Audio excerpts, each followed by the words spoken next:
लोग सीखेंगे कि यहाँ पर जो हैमर कैंडल पैटर्न बना हुआ है वो फेल होने के पीछे का रीज़न क्या है और आज के दिन हम लोगों को ये अच्छा ट्रेड मिला था उसके पीछे का कंप्लीट लॉजिक क्या है। तो सबसे पहले स्टार्ट करते हैं बैंक निफ्टी का एनालिसिस। अभी आपके सामने मैंने बैंक निफ्टी का एक चार्ट लगाया हुआ है स्पॉट का डेली का। अगर आप देखोगे यहाँ पे तो कल के वीडियो में मैंने आपको बताया हुआ था कि मार्केट में यहाँ पर रेंज बाउंड जोन बना हुआ है।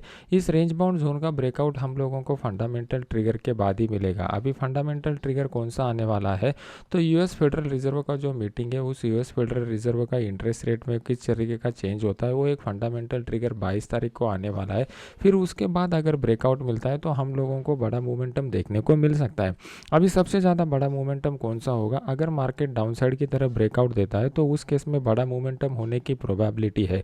और एक दो दिन मार्केट अगर यहाँ पे स्पेंड करता है और फिर इस लोअर लेवल को या फिर एग्रेसिवली ट्रेड करने वालों को ये क्लोजिंग बेसिस के लोअर लेवल पर ट्रेड मिलता है तो वहाँ पे डाउन साइड का बड़ा मोमेंटम आपको देखने को मिल सकता है। अभी इसके पीछे का साइकोलॉजिकल रीज़न समझने की कोशिश कीजिए। अगर आपको एक प्रोफेशनल ट्रेडर बनना है तो प्राइस एक्शन को रीड करने से पहले प्राइस एक्शन के पीछे का साइकोलॉजी समझिए। मार्केट में यहाँ पर बड़े सेलिंग के पोजीशन बन रहे थे जिसकी वजह से मार्केट नीचे चला गया, लेकिन यहाँ पर जो सपोर्ट लेवल बन चुका है इस सपोर्ट लेवल के करीब यहाँ पर बहुत सारे लोगों ने अपना प्रॉफिट बुक कर लिया। तो ये प्रॉफिट बुक करने के पीछे का रीज़न है कि यहाँ पर हम मार्केट में बड़ा पोजीशन क्रिएट नहीं होगा, ये आइडिया बड़े प्लेयर को ऑलरेडी आइडिया था। तो यहाँ पे अभी बड़ा पोजीशन इस ट्रिगर के बाद ही ट्रिगर के बाद ही बड़ा पोजीशन बनना स्टार्ट हो जाएगा। तो हम लोगों को बेस्ट ट्रेडिंग अपॉर्चुनिटी कहाँ पे मिलेगा, यहाँ पर जो हैमर पैटर्न बन चुका है ये classical hammer pattern structure wise है, लेकिन हम लोग इसको ट्रेडिंग के लिए ज़्यादा इंपॉर्टेंस नहीं देंगे। क्यों नहीं देंगे, क्योंकि मार्केट जो है वो सबसे पहले डाउन ट्रेंड में होना चाहिए और डाउन ट्रेंड के एंड में ये पैटर्न आना चाहिए। अगर आप देखोगे तो इसका लो जो बन चुका है उसके पहले ही डाउन ट्रेंड का लो बन चुका है, मतलब ये हैमर पैटर्न हमारे लिए काम का नहीं है। अगर at the end of the down trend hammer pattern आता है तो उसका probability success rate risk reward ratio सबसे ज़्यादा रहता है। और अगर मार्केट एक रेंज बाउंड फेज में बना रहता है और फिर हैमर पैटर्न आता है तो उसका प्रोबेबिलिटी सक्सेस रेट सबसे कम रहता है। तो इस पैटर्न को हम लोगों को अवॉइड करना है। ये जो टिप्स मैंने आपको बताया हुआ है इस टिप्स को आप पुराने वाले मार्केट में क्रॉस चेक करके देखिए, फिर मैंने जो अभी स्टेटमेंट किया है उसका अंडरस्टैंडिंग आपके लिए क्लियर हो जाएगा। जो नया कंसेप्ट मैं आपको वीडियो में बताता हूँ उसका पहले क्रॉस चेकिंग कर लीजिए, तभी जाके आप लाइव मार्केट में उसको इंप्लीमेंट कर पाओगे। तो हमारे लिए बेस्ट ट्रेडिंग अपॉर्चुनिटी अगर ढूंढना है तो उसके लिए हमें 15 मिनट चार्ट के ऊपर जाना पड़ेगा।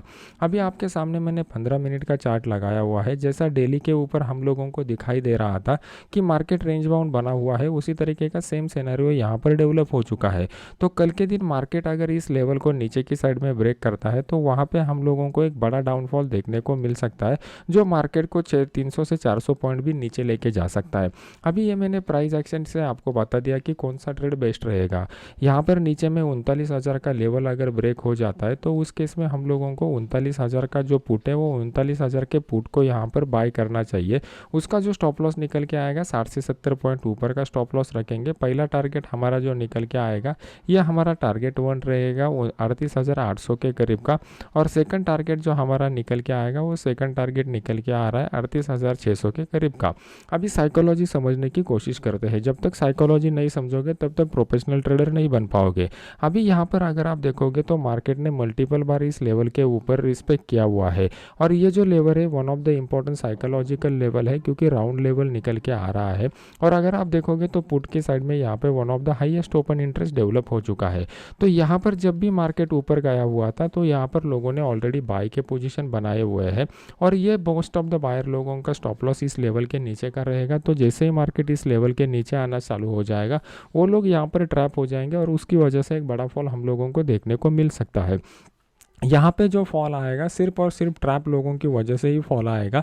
बड़े प्लेयर मार्केट में बड़ा पोजीशन 22 तारीख के बाद ही लेने वाले हैं। तो आने वाले 2 दिनों में हम लोगों को क्विक टारगेट के लिए काम करना पड़ेगा। जैसे ही छोटे छोटे टारगेट मिलेंगे हम लोग प्रॉफिट बुक करना वहाँ पर प्रेफर करेंगे। अगर आप ऊपर की साइड में आप देखोगे तो यहाँ पर आपको जो हाई दिखाई दे रहे हैं वो मतलब सीक्वेंस में हाई नहीं आ रहे हैं। अगर मार्केट इस तरीके के लोअर हाई बनाता है तो वहाँ पर ट्रेड करना आसान रहता है, इस तरीके के हाइयर हाई बनाता है तो वहाँ पर ट्रेड करना आसान रहता है। रहता है। लेकिन एक हाई मार्केट ने इस तरीके का बनाया, दूसरा ऊपर बनाया, तीसरा नीचे बनाया, तो इस तरीके का मार्केट अगर वोलाटाइल स्ट्रक्चर में रहता है तो जनरली आप लोगों को यहाँ पे ट्रेंड लाइन का यूज़ नहीं करना चाहिए। आपको यहाँ पे सिर्फ और सिर्फ हॉरिजॉन्टल सपोर्ट रेजिस्टेंस लेवल का यूज़ करना चाहिए। मोस्ट ऑफ द ट्रेडर का कन्फ्यूजन यही होता है कि रेंज बाउंड मार्केट में उनका जो होता है वो लॉस हो जाता है, और जब भी मार्केट ट्रेंडी रहता है तो ट्रेंडी मार्केट में उनको अच्छा खासा प्रॉफिट हो जाता है।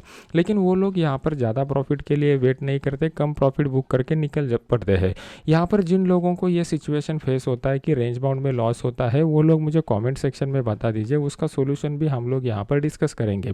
अगर आपको रेंज बाउंड मार्केट में लॉस होता है तो वहाँ पर आप ये वाला टेक्निक को यूज़ कीजिए। रेंज बाउंड मार्केट में ट्रेंड लाइन का इस्तेमाल बिल्कुल मत कीजिए। ट्रेंड लाइन को कब यूज़ करना है ये ऑलरेडी उसके नाम में ही आपको बताया हुआ है। जब भी मार्केट में एक क्लियर कट ट्रेंड होता है, जहाँ पे इस तरीके का ट्रेंड बन चुका है तो यहाँ पे आप ट्रेंड लाइन यूज़ कर सकते हो। यहाँ पे इस तरीके का ट्रेंड बन चुका है तो यहाँ पे आप ट्रेंड लाइन यूज़ कर सकते हो। तो यहाँ पे अगर एक ट्रेंड लाइन का इस्तेमाल करना ट्रेंडी मार्केट में आप स्टार्ट करोगे तो ऑटोमेटिकली आपका सक्सेस रेट बढ़ेगा, रिस्क रिवॉर्ड रेशो भी बढ़ेगा। ये वाले टेक्निक को थोड़ा लाइव मार्केट में टेस्ट करके देखिए, आपका कॉन्फिडेंस यहाँ पर बिल्टअप हो जाएगा। अगर आप यहाँ पर देखोगे तो सेम सिनेरियो यहाँ पर डेवलप हो चुका है। तो ऊपर की साइड में हम लोगों को रेजिस्टेंस लेवल नहीं निकल के आ रहा है। अभी जब नहीं बनेगा रेजिस्टेंस लेवल तो नहीं निकालेंगे। मार्केट में जो कंफर्म सपोर्ट निकल के आ रहा है बस उसको ही हम लोग फॉलो करेंगे। बड़ा गैप अप मार्केट अगर ओपन होता है, बड़ा गैप डाउन ओपन होता है तो इमीडिएटली प्राइस एक्शन को ट्रेड करना मत प्रेफर कीजिए। आप ओपन इंटरेस्ट के डेटा को बिल्टअप होने दीजिए, और जैसे ही कोई अच्छा ट्रेड मिल जाएगा मैं अपने इस फ्री वाले चैनल में आपको अपडेट कर दूंगा, जिसका लिंक वीडियो के नीचे डिस्क्रिप्शन बॉक्स में मैंने डाला हुआ है।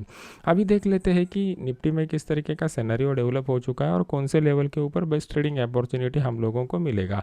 अभी अगर आप देखोगे तो आपको यहाँ पे एक हैमर लाइक कैंडल पैटर्न दिखाई दे रहा है, और ये हैमर लाइक कैंडल पैटर्न का लो जो है वो डाउन ट्रेंड बना हुआ है। लेकिन ये classical hammer like candle pattern नहीं है। Classical hammer like candle pattern का क्राइटेरिया मैंने आपको बताया हुआ था। अगर उसका बॉडी एक साइज का होता है तो उसका जो रियल नीचे का वीक है वो कम से कम 2x होना चाहिए। अगर आप यहाँ पर देखोगे तो यहाँ पर वीक कम बन चुका है, लेकिन इसका साइकोलॉजिकल इम्प्लीमेंटेशन आपको कुछ पॉइंट बताएगा, उसको समझने की थोड़ा कोशिश कीजिए। मार्केट ओपन होता है, ओपन होने के बाद नीचे जाता है और फिर उसमें बाइंग आके मार्केट ऊपर की साइड में क्लोज हो जाता है। यहाँ पर अगर आप देखोगे पिछले 3 दिनों से इसी तरीके का स्ट्रक्चर डेवलप होते जा रहा है। तो ये हमें कहीं ना कहीं इंडिकेट कर रहा है कि मार्केट में ये जो सपोर्ट लेवल बन रहा है, ये सपोर्ट लेवल के लोअर एंड में यहाँ पर बाइंग आ रहा है। अगर ये 22 तारीख के बाद इस लेवल को ब्रेक करेगा तो तगड़ा सेल ऑफ हम लोगों को देखने को मिलेगा। मार्केट में बाइंग कब स्टार्ट हो जाएगा? मार्केट अगर इस मिड पॉइंट के ऊपर निकलता है, मतलब अप्रॉक्सीमेटली 17,150 के लेवल के ऊपर मार्केट निकलता है, तो यहाँ पे एक बाइंग हम लोगों को देखने को मिलेगा। लेकिन ये 22 तारीख के बाद होना चाहिए, तभी उसमें मज़ा आ जाएगा। ये साइकोलॉजी पॉइंट ऑफ एस्पेक्ट को आप समझने की कोशिश कीजिए। अभी इंट्राडे में बेस्ट ट्रेडिंग अपॉर्चुनिटी कब मिलेगा, ये 15 मिनट चार्ट के ऊपर हम लोगों को देखना पड़ेगा। अगर 15 मिनट का चार्ट आप गौर से देखते हो तो आपको यहाँ पे क्लियर कट दिखाई दे रहा है कि लास्ट वाले 1.5 घंटे में हम लोगों को अच्छा खासा यहाँ पर बाइंग डेवलप होते हुए दिखाई दे रहा है। इसको आपको क्लियरली देखना है तो आपको 5 मिनट चार्ट के ऊपर जाना पड़ेगा। 5 मिनट चार्ट में यहाँ पर एक classical inverted head and shoulder pattern हम लोगों को यहाँ पर बनता हुआ दिखाई दे रहा था। ये classical inverted head and shoulder pattern का जैसे ही ब्रेकआउट हम लोगों को मिला, एक अच्छा खासा बाइंग का मोमेंटम हम लोगों को यहाँ पर देखने को मिला था। कितने लोगों ने ये इस वाले मोमेंटम को लाइव मार्केट में कैच किया हुआ था, मुझे कॉमेंट सेक्शन में बता दीजिए। हमारे चैनल में मैंने आपको मेरे ऐप में ऑलरेडी बता दिया था इस मोमेंटम के बारे में।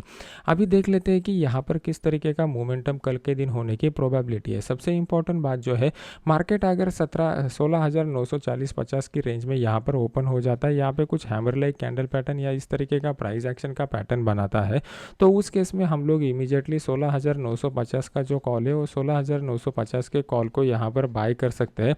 उसका जो स्टॉप लॉस यहाँ पर निकल के आ जाएगा, इस लो के नीचे का हम लोग स्टॉप लॉस लगाएंगे जो भी कुछ लो रहेगा, और हमारा पहला टारगेट जो निकल के आएगा 17,000 के क्रूशियल लेवल का टारगेट यहाँ पर निकल के आएगा। मार्केट अभी यहाँ पर क्रूशियल लेवल के ऊपर क्लोज हो चुका है। ये क्लोजिंग हमारे लिए बहुत इंपॉर्टेंट है। कल के दिन मार्केट अगर इसी जोन में ओपन होता है, यहाँ से डायरेक्टली ऊपर निकलने की कोशिश करता है या फिर कुछ टाइम स्पेंड करने के बाद भी ऊपर निकलने की कोशिश करता है, तो उस केस में हम लोग डायरेक्टली 17,000 का जो कॉल है वो 17,000 के कॉल को यहाँ पर बाय करने की कोशिश करेंगे। उसका जो स्टॉप लॉस निकल के आएगा 30 से 40 पॉइंट का यहाँ पर स्टॉप लॉस रखेंगे। ऊपर की साइड में 1:2 का टारगेट हम लोगों को आसानी से मिल सकता है। मार्केट में सेलिंग कब आ सकता है, ये समझने के लिए हम लोगों को यहाँ पर एक ट्रेंड लाइन ड्रॉ करना पड़ेगा। जब तक मार्केट इसके ऊपर रहेगा, अपसाइड के मोमेंटम के लिए हम लोग बाय ऑन द डिप्स का रणनीति भी अपना सकते हैं। मार्केट अगर यहाँ से इस तरीके का कुछ पैटर्न बना के डाउन साइड की तरफ आता है तो ही हम लोग सेलिंग के बारे में यहाँ पर सोच सकते हैं। अदरवाइज इमीडिएटली निफ्टी में मुझे इतना स्ट्रॉन्ग सेलिंग नहीं दिखाई दे रहा है। ये वीडियो अगर आपको अच्छा लग रहा है तो इसको लाइक कीजिए, अपने यूट्यूब चैनल को सब्सक्राइब करके बेल आइकॉन का बटन दबा दीजिए। मिलते हैं नेक्स्ट एजुकेशनल वीडियो में। Thank you very much.